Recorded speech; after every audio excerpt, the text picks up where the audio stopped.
नमस्कार।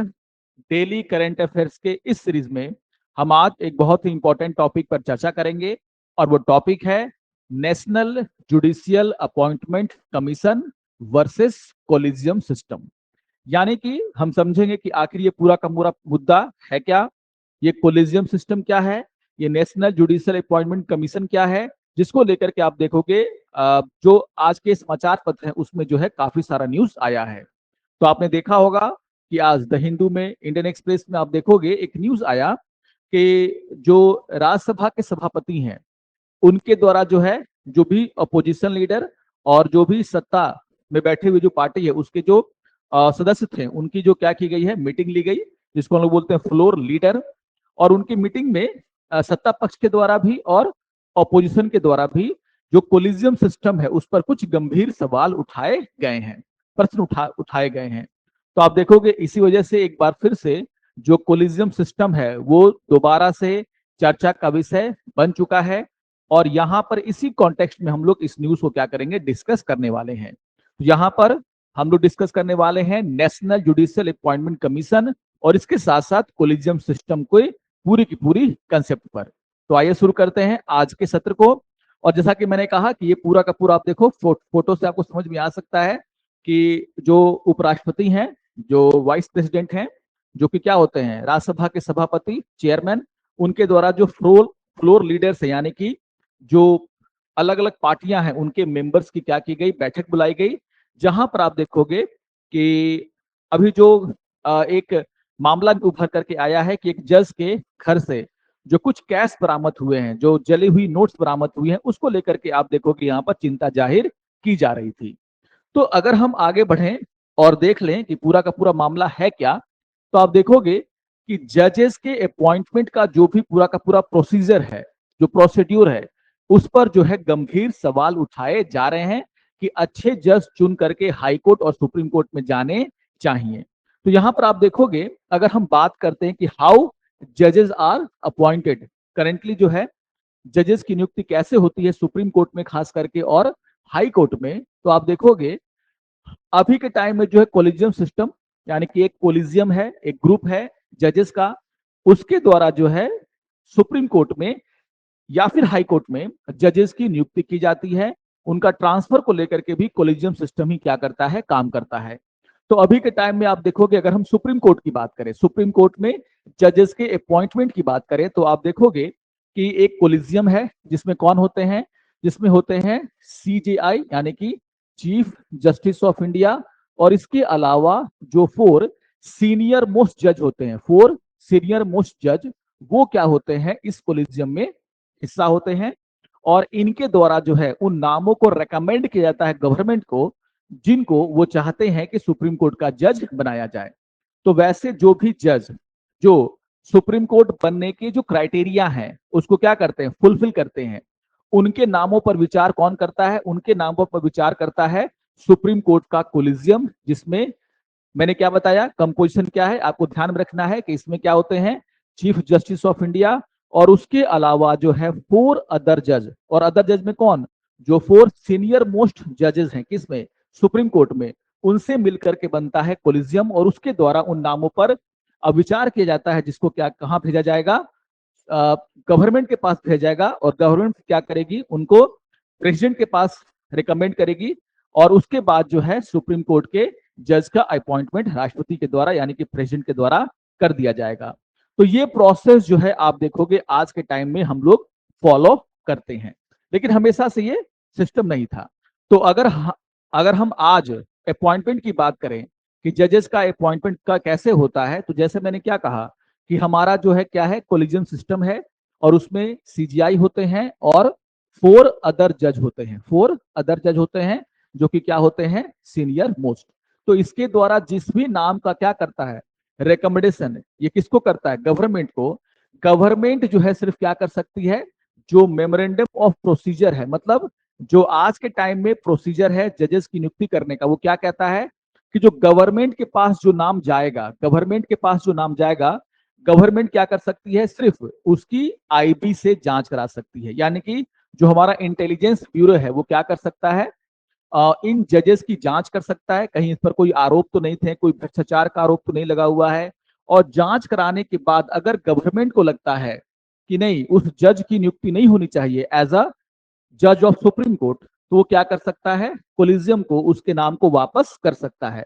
लेकिन सिस्टम क्या बनाया गया है, जो मेमोरेंडम ऑफ प्रोसीजर वो क्या कहता है कि अगर फिर से उसी नाम को अगर सुप्रीम कोर्ट ने क्या कर दिया, गवर्नमेंट को वापस भेज दिया, रिकमेंड कर दिया, यानी कि गवर्नमेंट के द्वारा जो आपत्ति उठाई गई थी उससे सहमत नहीं है कौन, सुप्रीम कोर्ट, और उसके नाम को वो दोबारा से क्या करता है, वापस भेज देता है गवर्नमेंट को, तो फिर गवर्नमेंट के लिए क्या है, सरकार के लिए क्या है, उसको सुप्रीम कोर्ट का जज नियुक्त करना क्या हो जाता है, मैंडेटरी। तो यहाँ पर सरकार बहुत ज्यादा कुछ नहीं कर सकती है, और जिस जज का नाम रिकमेंड कर दिया है किसने, कोलिजियम ने, उसके नाम को एक बार तो वापस कर सकती है कौन, गवर्नमेंट, लेकिन अगर उसी नाम को दोबारा से कोलिजियम ने क्या कर दिया, वापस भेज दिया गवर्नमेंट को, तो उसको फिर क्या करना होता है, राष्ट्रपति के पास वो उसकी सिफारिश करेंगे, और फिर राष्ट्रपति के द्वारा क्या किया जाएगा, उसकी नियुक्ति यानी कि उसका अपॉइंटमेंट सुप्रीम कोर्ट में एज अ जज कर दिया जाएगा।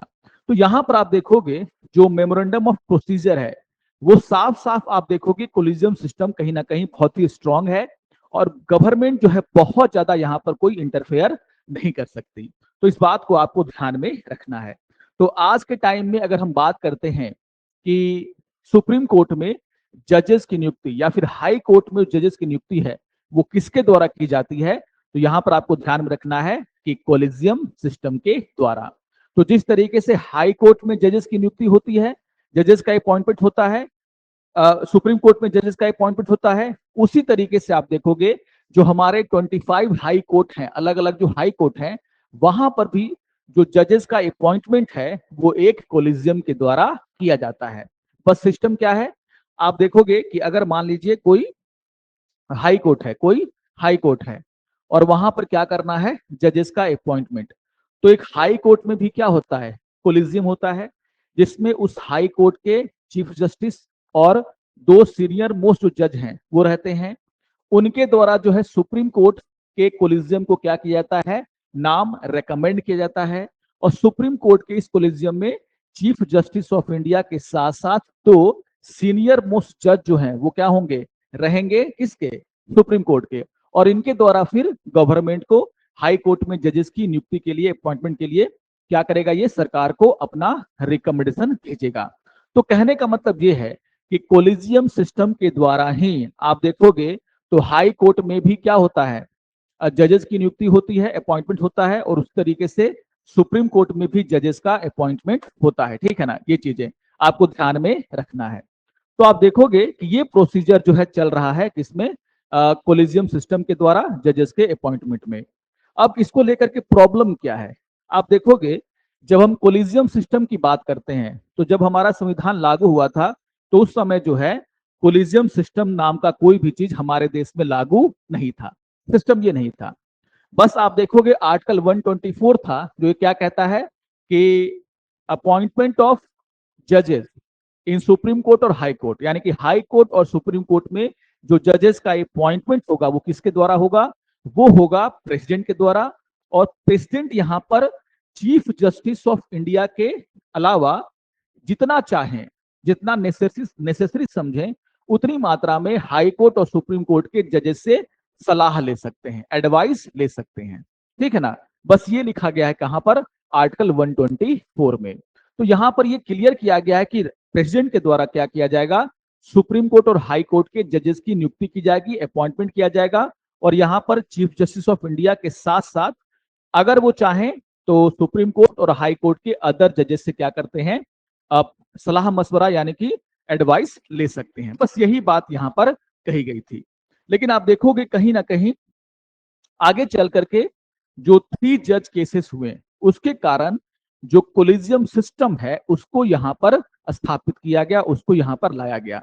तो 3 जज केसेस की जब हम बात करते हैं तो आप देखोगे एक केस हुआ था जिसको हम लोग क्या बोलते हैं, फर्स्ट जज केस, यानी कि 1981 में एक केस हुआ जिसको हम लोग क्या बोलते हैं, फर्स्ट जज केस। इसको जज केस क्यों कहा जाता है, क्योंकि इन सभी केसेस का जो एक ही सब्जेक्ट पर ये सभी केसेस थे, और वो क्या था कि जजेस का अपॉइंटमेंट का प्रोसीजर क्या होगा, जजेस का अपॉइंटमेंट किस तरीके से किया जाएगा। और इसको लेकर के जो आर्टिकल 124 था, इसको बस यहां पर सुप्रीम कोर्ट को क्या करना था, व्याख्या करना था, उसको एक्सप्लेन करना था। इसलिए इसको हम लोग क्या बोल देते हैं, जज केस। तो जो फर्स्ट जज केस था उसमें आप देखोगे कहीं ना कहीं सुप्रीम कोर्ट का जो डिसीजन आया था, जो निर्णय आया था, वो काफी जो है कंट्रोवर्शियल था। क्योंकि यहां पर आप देखोगे सुप्रीम कोर्ट ने क्या कह दिया था कि जैसे मैंने कहा आर्टिकल 124 में क्या कहा गया था कि जो प्रेसिडेंट हैं वो चीफ जस्टिस ऑफ इंडिया के साथ साथ जितना वो चाहें, जितना वो उचित समझें, क्या कर सकते हैं, सुप्रीम कोर्ट और हाई कोर्ट के जजेस से सलाह ले सकते हैं, यानी कि एडवाइस ले सकते हैं।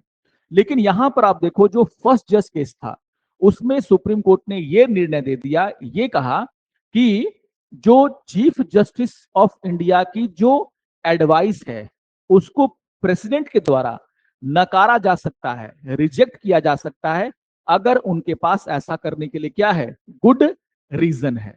यानी कि रीजनेबल अगर रीजन है, गुड रीजन है, तो इस आधार पर क्या कर सकते हैं, प्रेसिडेंट क्या कर सकते हैं, चीफ जस्टिस ऑफ इंडिया की एडवाइस को नकार सकते हैं, रिजेक्ट कर सकते हैं।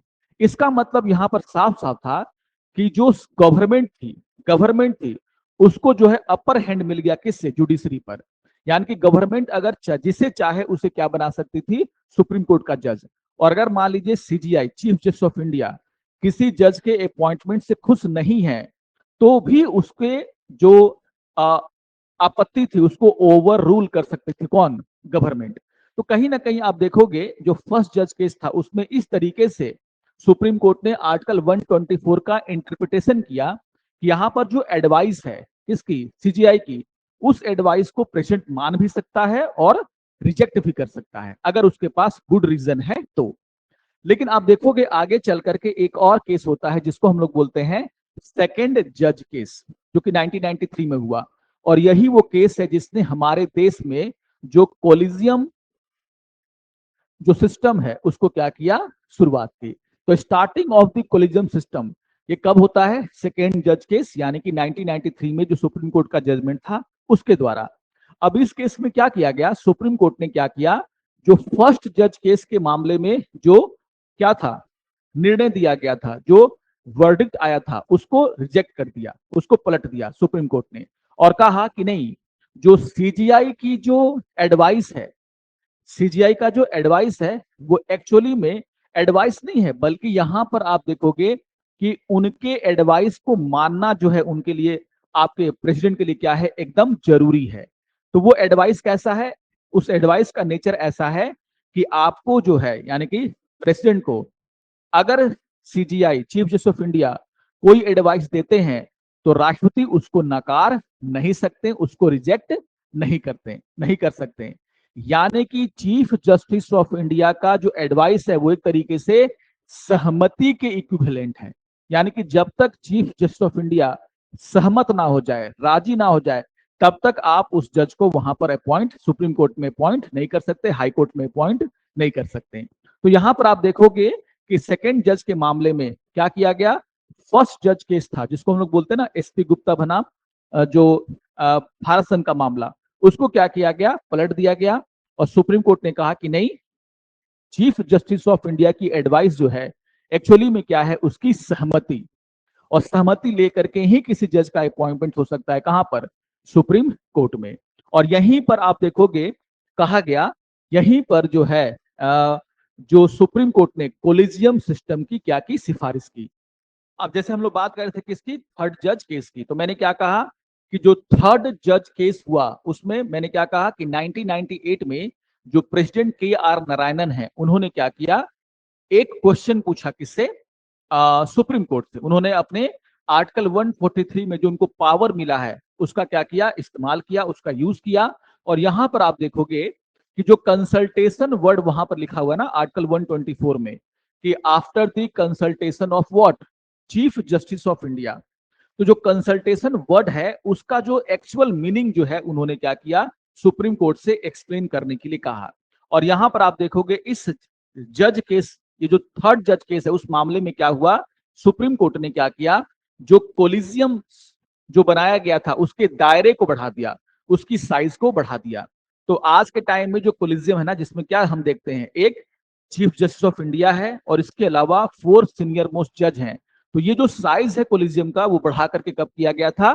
थर्ड जज केस में। एक्चुअली राष्ट्रपति यानी कि जो प्रेसिडेंट थे उस समय के आर नारायणन, वो इस बात को जानना चाहते थे कि आर्टिकल 124 में जैसे मैंने क्या कहा गया है कि प्रेसिडेंट अपॉइंट करेगा क्या? सुप्रीम कोर्ट और हाई कोर्ट का जज, सुप्रीम कोर्ट का जज, और सुप्रीम कोर्ट के जज के अपॉइंटमेंट में वो कंसल्ट करेगा किससे?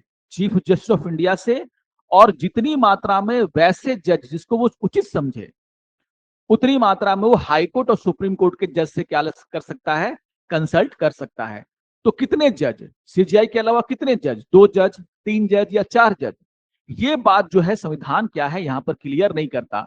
और इसी की क्लियरिटी के लिए आप देखोगे के आर नारायणन ने एक क्वेश्चन जो है किसके सामने पुट किया, राइज किया?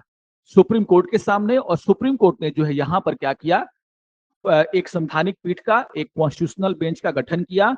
क्योंकि जब भी ऐसा कोई प्रश्न राष्ट्रपति के द्वारा पूछा जाता है जिसमें किसी आर्टिकल को एक्सप्लेन करना हो, तो आप देखोगे कॉन्स्टिट्यूशनल बेंच बनती है। और यहां पर सुप्रीम कोर्ट ने क्या किया? कोलिजियम सिस्टम के जो कोलिजियम था उसके आकार को बढ़ाया। यानी कि पहले कितने होते थे? आपको याद होगा कि पहले कितना होता था? एक सीजीआई है ना, और प्लस 2 सीनियर मोस्ट जज। इसके आकार को बढ़ा करके क्या कर दिया गया? एक सीजीआई प्लस 4 सीनियर मोस्ट जज, ठीक है ना। तो यहां पर आप देखोगे सीनियर मोस्ट जज। तो ये जो आकार बढ़ाया गया था वो कब बढ़ाया गया था? थर्ड जज केस में। लेकिन मुद्दा क्या था? आप देखोगे ये तो कहानी हो गई कि कोलिजियम सिस्टम किस तरीके से हमारे देश में आया, किस तरीके सुप्रीम कोर्ट ने जो है कोलिजन सिस्टम लेकर के वो आई। लेकिन क्या था कि आगे चल करके जो कोलिजन सिस्टम हमने लागू किया उसका क्रिटिसिज्म होने लगा। क्यों होने लगा? सबसे पहला जो क्रिटिसिज्म है वो यही है कि जो कोलिजियम सिस्टम है पूरा का पूरा वो कॉन्स्टिट्यूशन में कहीं दिया ही हुआ नहीं था। ये एक तरीके से न्यायपालिका ने क्या किया, एक तरीके से जुडिशरी ने क्या किया, अपने से इस सिस्टम को भारत में लेकर के वो आ गई। तो कहा जाता है कि कोलिजियम सिस्टम जो हमारे संविधान में, हमारे कॉन्स्टिट्यूशन में कोलिजियम सिस्टम, जो कोलिजियम नाम का कहीं वर्ड यूज ही नहीं किया गया है, वो कैसे देश में लागू हो सकता है? यानी कि ये अनकॉन्स्टिट्यूशनल है। खैर, तो पहला तो आप देखोगे जो क्रिटिसिज्म है वो यही है कि कोलिजियम सिस्टम जो है वो उसका जिक्र जो है, उसकी जो चर्चा है वो हमारे संविधान में, हमारे कॉन्स्टिट्यूशन में की ही नहीं गई है। दूसरा, यहां पर कहा जाता है लैक ऑफ ट्रांसपेरेंसी। अगर हम कोलिजियम सिस्टम के डिमेरिट्स की बात करें तो सबसे ज्यादा जो है इस बात को उठाया जाता है लैक ऑफ ट्रांसपेरेंसी। मतलब कोलिजियम सिस्टम कब बैठक करेगा, किस तरीके से वो जजेस को क्या करता है, सिलेक्ट करता है, इसको लेकर के कोई भी ट्रांसपेरेंसी नहीं है। यानी कि आप देखोगे कोलिजन सिस्टम की जो सबसे बड़ी जो डिमेरिट्स है वो क्या है? Lack of transparency. दूसरा जो थर्ड आरोप कह सकते हैं, थर्ड जो इसकी जो आलोचना की जाती है वो क्या है? नेपोटिज्म, यानी कि भाई भतीजावाद। क्या कहा जाता है कि जज बैठ करके जज को सेलेक्ट कर रहे हैं तो क्या करते हैं? अपने ही किसी रिश्तेदार को, अपने किसी भाई को, भतीजे को, रिश्तेदार को क्या करते हैं? सुप्रीम कोर्ट का जज बना देते हैं। तो ये देखो आप, नेपोटिज्म का भी इसमें क्या लगता है? आरोप लगता है। फिर क्या आरोप लगता है? ओवरलुकिंग ऑफ टैलेंटेड जज। अगर नेपोटिज्म होगा तो ऑब्वियसली जो अदर टैलेंटेड जज हैं उनकी क्या की जाएगी? अनदेखी की जाएगी। तो कहा जाता है कि यहां पर क्या करते हैं, जो अदर जो टैलेंटेड जज हैं उनको क्या कर देते हैं? ओवरलुक कर देते हैं, उनको छांट देते हैं। और सबसे इंपॉर्टेंट यहां पर क्या बोला जाता है कि कोलिजियम सिस्टम, चूंकि कोई लैक ऑफ ट्रांसपेरेंसी है, कब इसकी बैठक होगी, क्या प्रोसेस है, इसके बारे में किसी को नहीं पता। तो यहां से जो जज का अपॉइंटमेंट होता है वो काफी स्लो होता है। क्योंकि जब तक कोलिजियम भेजेगा नहीं सरकार को अपना एडवाइस, तब तक सरकार जो है सुप्रीम कोर्ट में और हाई कोर्ट में जजेस की नियुक्ति नहीं कर सकती, जजेस का अपॉइंटमेंट नहीं कर सकती है। तो सरकार का यह कहना है कि हाई कोर्ट में जो वैकेंसीज हैं वो सिर्फ और सिर्फ किसके कारण है? इस कोलिजियम सिस्टम के कारण है। तो ये आरोप जो है आप देखोगे कोलिजियम पर हमेशा लगते रहते हैं।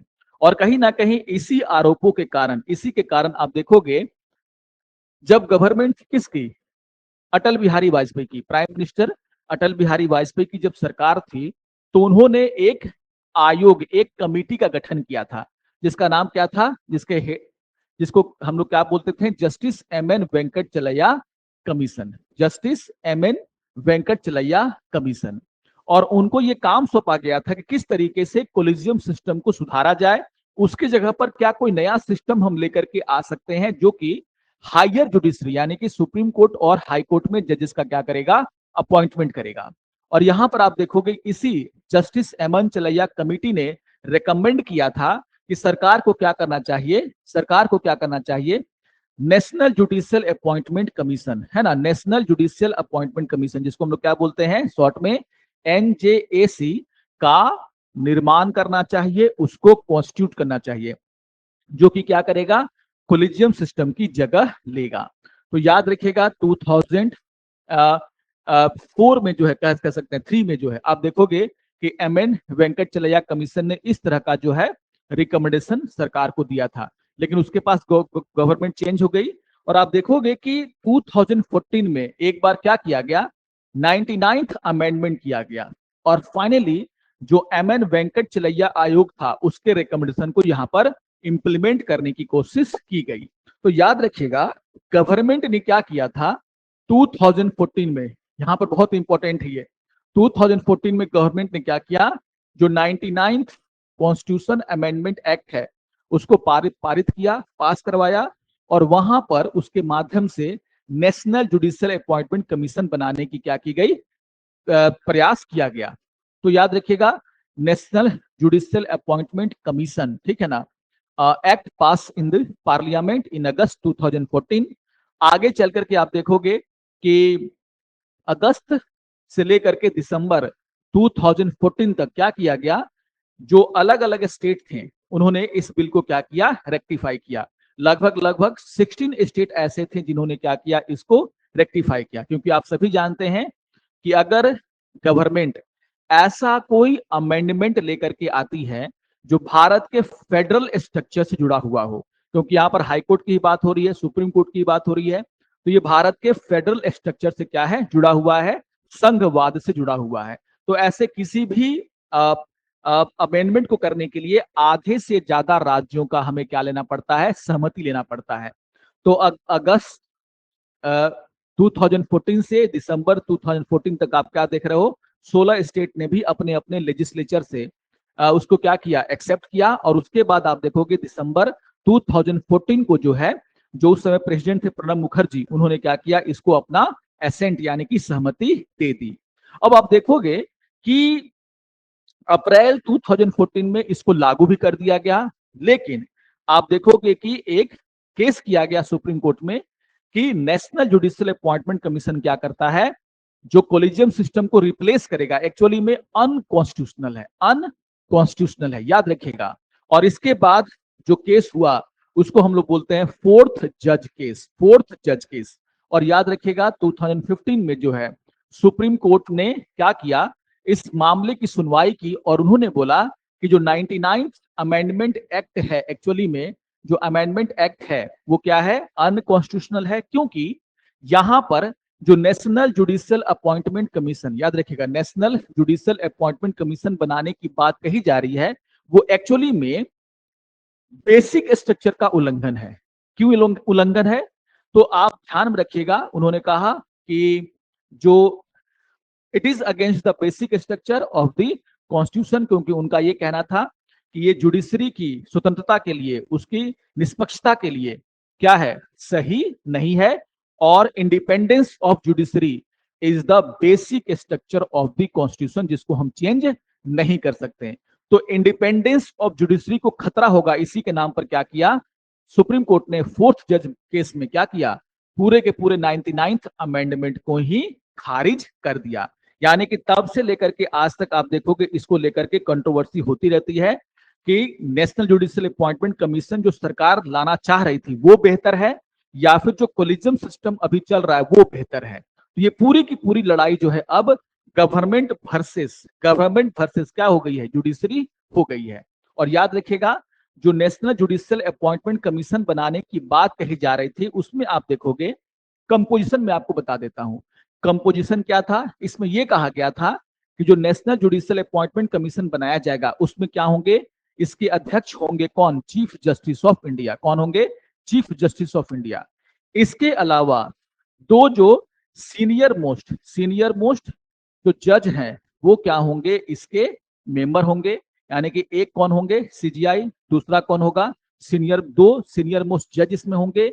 इसके अलावा जो यूनियन लॉ मिनिस्टर हैं, जो लॉ मिनिस्टर हैं वो क्या होंगे, इसके मेंबर होंगे, लॉ मिनिस्टर्स के मेंबर होंगे। और इसके अलावा जो है दो ऐसे व्यक्ति बोला गया टू एमिनेंट पर्सन, यानी कि बाहर का व्यक्ति, टू एमिनेंट यानी कि जिनको नॉलेज होगा किसका, कानून का, जो काफी प्रतिष्ठित व्यक्ति हैं, उनको यहां पर क्या किया जाएगा, अपॉइंट किया जाएगा। तो एक कौन, चीफ जस्टिस ऑफ इंडिया, इसके अलावा दो सीनियर मोस्ट जज सुप्रीम कोर्ट के, सरकार की तरफ से कौन, लॉ मिनिस्टर, और फिर टू एमिनेंट पर्सन यानी कि जो प्रतिष्ठित क्या होंगे, व्यक्ति होंगे। इनसे मिलकर के बनेगा क्या, नेशनल जुडिशियल अपॉइंटमेंट कमीशन। और ये क्या करेंगे, जजेस का अपॉइंटमेंट करेंगे, जजेस का अपॉइंटमेंट करेंगे। अब आप देखोगे कि इसी को लेकर के जो है सुप्रीम कोर्ट को लगा कि कहीं ना कहीं अगर बाहरी लोग इसमें अपॉइंट करेंगे किसको, जजेस को, तो यहां पर क्या हो सकता है, इंडिपेंडेंस ऑफ जुडिशरी खतरे में पड़ सकती है। तो ये पूरा का पूरा मामला है। ठीक है, तो यहां पर आपको ध्यान में रखना है कि ये पूरा का पूरा जो मामला है वो क्या है, national judicial appointment commission versus collegium system का है। कौन सिस्टम ज्यादा एफिशिएंट है। और यहां पर आप देखोगे कि कहीं ना कहीं राज्यसभा में आप देखोगे इस बात को लेकर के मुद्दा उठा है फिर से कि कोलिजियम सिस्टम को रिप्लेस करके हमें एनजेएसी लाना चाहिए। और अब विपक्ष जो है सरकार से मांग कर रहा है कि उसका क्या स्टैंड है, इसको वो बताएं। ठीक है ना, तो ये पूरा का पूरा मामला इसी से जुड़ा हुआ है। तो आशा करता हूं कि आप सभी को ये पूरा का पूरा केस समझ में आया होगा। कोलिजियम सिस्टम क्या है, वो कैसे आया, नेशनल जुडिशियल अपॉइंटमेंट कमीशन क्या है, उसका कंपोजिशन क्या है, इसको आप लोग ध्यान में रखिएगा। दोनों के मेरिट और डिमेरिट को आपको क्या करना है, ध्यान में रखना है। तो आशा करता हूं कि आपको पूरा का पूरा सेशन समझ में आया होगा। अगर आपको ये सेशन अच्छा लगे तो जरूर इसको लाइक करेंगे, अपने कमेंट हमें देंगे। तो मिलते हैं नेक्स्ट सेशन में कुछ और इंपॉर्टेंट टॉपिक के साथ। तब तक के लिए नमस्कार और धन्यवाद।